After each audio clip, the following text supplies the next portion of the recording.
Well, we have hit the lowest point of the season for the 2022 Mets at a time when they could pick up a game on the Atlanta Braves.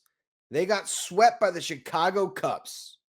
Frustration is an understatement. We're going to vent on this edition of Locked On Mets. You are Locked On Mets, your daily New York Mets podcast.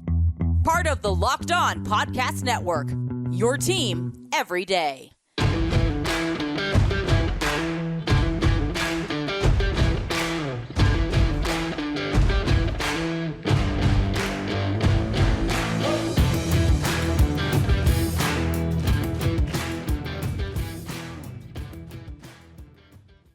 Hello to all you amazing Mets fans. You're watching Locked On Mets, part of the Locked On Podcast Network, your team every day. I'm your host, Ryan Finkelstein. If you want to find any of my work, follow me on Twitter at FinkelsteinRyan. You can also find some of my writing at justbaseball.com, where I work as the managing editor.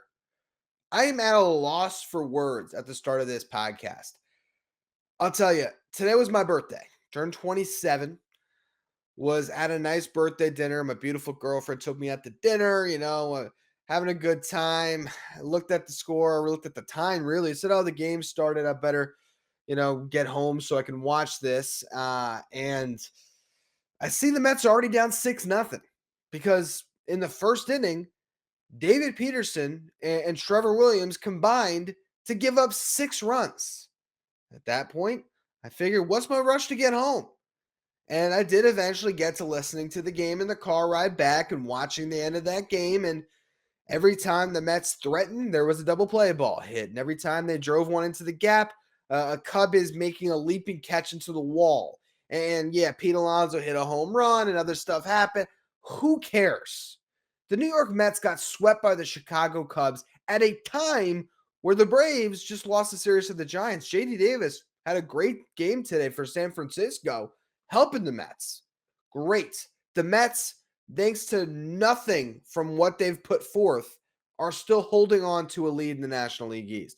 The Braves just lost 2 consecutive series. They had to go out west in September and play a playoff team in the Mariners and a team in the Giants who aren't good, but are certainly a heck of a lot better than the Chicago Cubs. So yeah, you can say, the Braves just lost a couple of series. And no harm, no foul, because the Mets are still in first. No, okay? No. We can't make excuses for what we just saw. And I am the forever optimist. And in the next segment, I'll give you the optimistic angle to it. It's a throwback Thursday. I want to talk about where we were 2 years ago and what happened that is such a significant moment in franchise history on this date, which was then my 25th birthday, that has given us such an amazing season up to this point. But we can't start with that because we had to start with what was an absolutely embarrassing performance against the Cubs. They lost the series to the Nationals, and I thought that was the low point of the season because that Nationals team is a minor league baseball team. This Cubs team, a little bit closer to a major league team, granted. They are. They're better than the Nationals. They're not a good team, though. I'd understand losing a series to the Cubs. I wouldn't be happy with it, certainly, but I'd at least be able to go to sleep at night and be like, yeah, well, hopefully you get some back, right? You can't win every series. You're going to have really bad series losses. Every single season is littered with them. This has been a great year for the Mets. We haven't seen too many. Tough pill to swallow, but fine. You got swept by the Cubs at a time where you could have picked up multiple games on the Braves. You could be sitting there right now with a 2.5 game lead. And yeah, the Braves got 7 of the next 10 against the Phillies. It's a great opportunity for the Mets. And you can still say, yeah, the Mets got 4 against the Pirates. And we'll preview that series in the final segment a little bit, and hopefully things get better. But right now, on the heels of what we just watched the last 72 hours, yeah, this team has a lot of explaining to do. And they got to search within themselves and find a way to get back on track and win some baseball games. And I know they're trying. They don't want to hit double play balls. That's not what they're going for. But At the same time, here you are. The proof is in the pudding. This has been a 500 baseball team over the last 24 games. When you are at the point of your season where you're trying to close it out, they faltered. And, Buck Showalter talked about how it's hard to close out a division. It's hard to see the finish line and get to it. But what they're doing right now is they are just keeping the Braves right there to the point where at some juncture in the next couple of days, not only will the Braves pass them, they're going to scream past them. You could be in a place in a couple of weeks where I will be in Atlanta with my dad watching what we hoped would be the Mets clinching the National League East on their turf, where instead you could watch the Braves, who have been in second place all year, win the division at home and just send you off to get your rotation right against the Washington Nationals to close out your season in a meaningless series then, before you have to go out and play a wild card series against the Phillies. And then you confident in the Mets? Yeah, sure, you got Scherzer and DeGrom, but if that happens and the Mets are that demoralized when they get to that point, what's the season going to look like? Could it be a wasted season? I still believe in this Mets team. I really do. But today, after that performance over the last 3 days against that team, can I sit here, Mr. Forever Optimist, look into a camera and say everything's okay? I'll try to in the next segment, because it can't get worse than this. It simply cannot. The Mets have all the talent in the world to figure it out. And maybe they needed this. Sometimes you need to push in the wrong direction to go into the right one. And this could be that for this Mets team, where it's so bad and getting swept. I mean, I don't even know if they've gotten swept this year, to be honest with you. I'm racking my brain right now. Maybe there was a sweep in there against a good team. There certainly wasn't a sweep against a bad team. That was pathetic. And I think if you gave every single guy in that clubhouse some sodium, pentothal, give him some true serum, they would all say the same thing. I'm sure they're embarrassed right now, and they should be, for what just happened. Now, again, as we're going to talk about in a minute, there's still reason for optimism. But I don't know if any of you want to hear it. Again,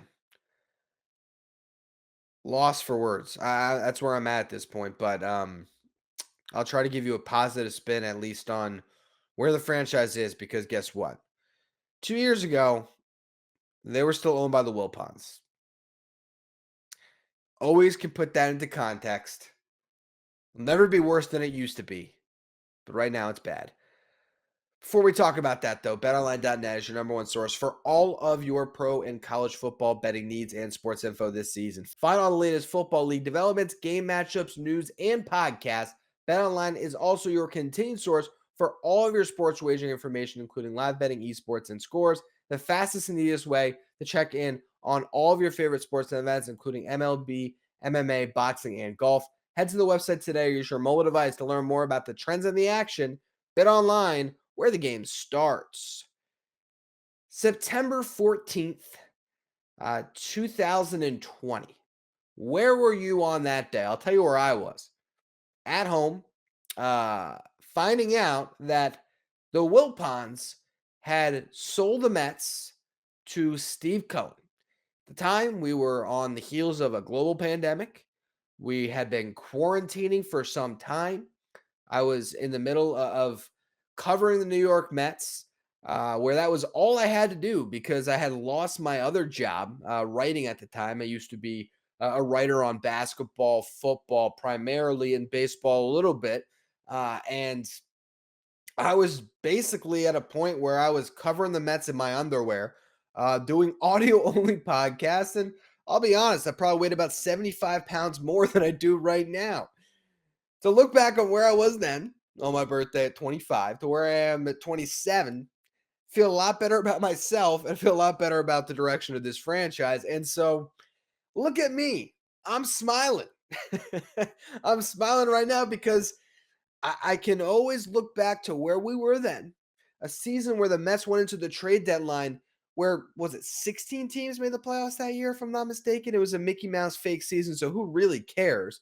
All for television purposes. Let's just grab as much money as we can when everyone's hurting, all the TV partners and everybody else really in a bad spot. And we were watching a season that was fake, where the Mets had just a terrible time. Michael Wacha and Rick Porcello were starting in the rotation. There was cardboard cutouts in the seats. Even the best moments of the season felt dull because there was just no energy. It was a sad, miserable time. Now, last 3 days were they sad and miserable? Sure, but it wasn't where you were then. It wasn't going into a trade deadline where we talk about what the Mets did this year. It's not getting Miguel Castro, Todd Frazier, and was it Robinson Chirinos, if I'm not mistaken? I believe that was the catcher they acquired to put them over the top in the COVID year. The Mets couldn't make the playoffs in a 60-game season. Last year, the Mets gave us a season that was enjoyable for what, about 4 months? Then it fell apart. This year, what, we got 5 in before things started to spiral?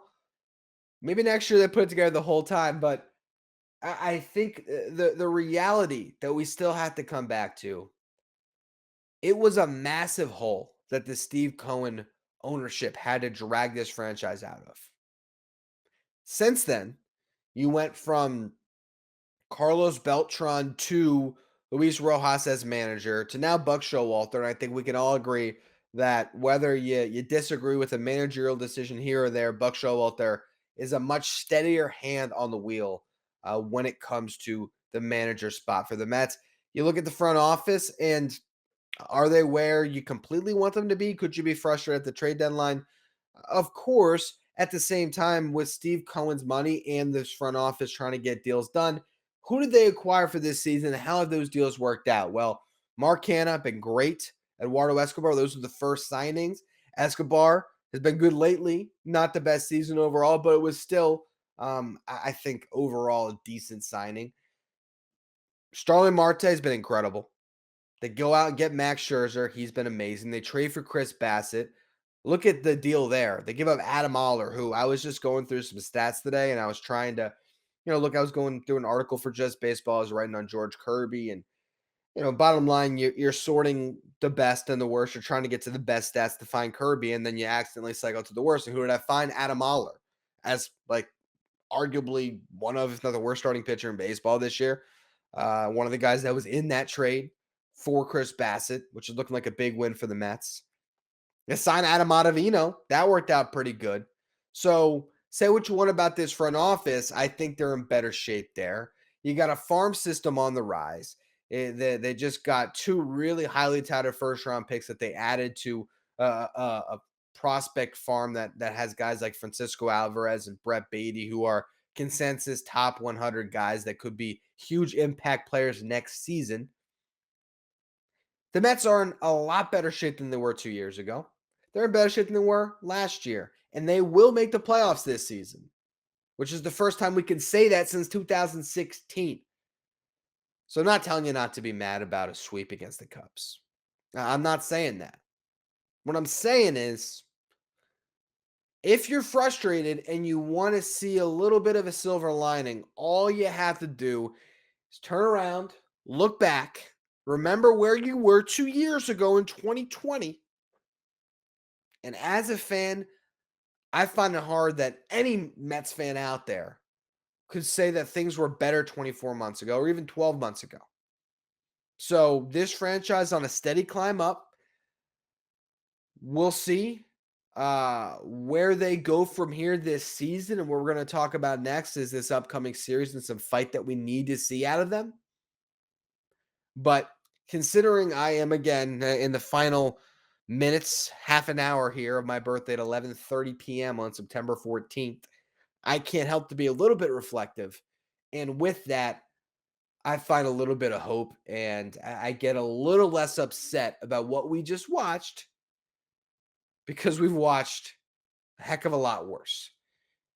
Now, in the final segment, just a minute, we're going to preview what lies ahead against the Pirates and try to hope traffic a better result as the Mets have a 4-game set against a bad team that they did just win a series against. Let's see if they can win another. First, though, a word from our sponsors. Mets Pirates. We just saw this play out, and the Mets dropped a disappointing game one, then swept the doubleheader. You got Carlos Carrasco going in game one against JT Brubaker. Game two, Mitch Keller versus Taijuan Walker. Game three, Bryce Wilson versus Chris Bassett. Game four, Jacob deGrom, and the Pirates have not announced a starter that will lose to him. Because that's how confident I am Jacob deGrom is going to win. If you remember that doubleheader, it was Bassett deGrom. Give them a chance to win a series, and they will do that. So if the Mets can at least win one of these next two games, and please let it be on Thursday, cannot see a 4-game losing streak. All right. You win one of the first two. Trust your two best pitchers outside of Scherzer, but he's on the IL to close out a series. I feel good about the Mets' chances. And if they can win 3 or 4, you're going to be feeling a lot better on Monday. And look, the Braves got a day off. So Thursday, free game for the Mets. Try to gain a little bit of ground. They're going to have a week coming up here where they're going to have 2 days off. I don't believe it's the upcoming week, right? No, it's the following week. So the Mets are playing consecutively. They got 4 against the Pirates. The following week, 3 against the Brewers. They have a day off, then 3 against the Athletics. And then they have this little 2-game series at home, which is all they'll have. Monday and Thursday will be off that week. So the Mets are getting some extra games on the Braves now, which means the Braves will have time on the back end to gain them. So you got to take your opportunities now to stretch some kind of lead. Get a game up on Atlanta if you win on Thursday. And why don't you go out and sweep a series? I think that this is one of those moments for the Mets where there's nothing you can do but look at each other and say, we got nothing but us to come together as a team. And with what we've seen up to this point, which again has been one of the best seasons in Mets history, a team that's a win away from 90 games, which does not happen a lot for this franchise. I hope and I expect this to be a rallying cry for them. And I actually think the right pitchers on the mound. Obviously, you'd love it to be Bassett or deGrom, but I think Carlos Carrasco is going to go out and give you more than what David Peterson did. I mean, Peterson, he might have just cost himself a spot on the roster when it comes to the playoffs. That's how bad that was. I mean, a big moment, and you show up that small. I love David Peterson. He's been amazing this year, but that's the type of performance that makes everyone kind of give you a second glance, especially when the rosters get tighter come October. Carlos Carrasco is a veteran, and this is his opportunity to put a stamp down on, hey, he can be a big game pitcher that you want pitching game 4 of the playoff series. I firmly believe that. He goes out, he sets the tone for the Mets. You're still at home. You can score some runs on JT Brubaker, who's 3-11 on the year. Not that we count records anymore, but that's a lot of losses. Go out, beat up on him a little bit. Maybe this is one of those games where you just see the Mets ambush a pitcher and finally get back on track. The one positive note I would say for the last couple of days is Pete Alonso homered in back-to-back games, and he narrowly missed one in the early parts of the game on Tuesday, where it could have been a multi-home run game. Maybe he's starting to feel himself a little bit, and you need that. Talked about that all on yesterday's show. Pete Alonso has to carry this team to the finish line, but he also can't do it alone. Other guys can't be hitting into double play balls. Lindor, I mean, some bad spots there. End the game on a double play ball, Guillorme. This is a moment for this Mets team to prove that they're as good as we think they are. So go out and do it against a bad baseball team. Get back on track. I shouldn't even say against a bad. Just go out and beat a baseball team. Let's stop focusing on who they're playing and just say, play your best brand of baseball against whoever's in front of you and the Mets should come up victorious. They have a good weekend. You can erase a lot of what just happened. But I'd be lying if I said I'm not still thinking about it. I just spent an entire second segment trying to paint an optimistic picture. I'm trying to do it for you now, and I'm frustrated. I just am. So, best thing to do is close the show. We'll be back at it tomorrow to close out the week. Little Friday farm report mixed in with a recap of what we believe or what we hope will be a better performance from this Mets ball club. And hopefully that'll carry over to the rest of this weekend because I don't think the fan base can take much more of what we just watched. Anyway, that's going to be all for this edition of Locked On Mets. As always, thank you for listening. Make sure you follow, written review wherever you get your podcast. Make sure you follow me on Twitter at Finkelstein Ryan. Follow the show at Locked On Mets. Thank you for making Locked On Mets your first listen every day. Now for your second listen, check out Locked On MLB, hosted by Paul Francis Sullivan. Locked On MLB is where you want to go to stay up to date with everything going on in Major League Baseball. Follow Locked On MLB wherever you get podcasts.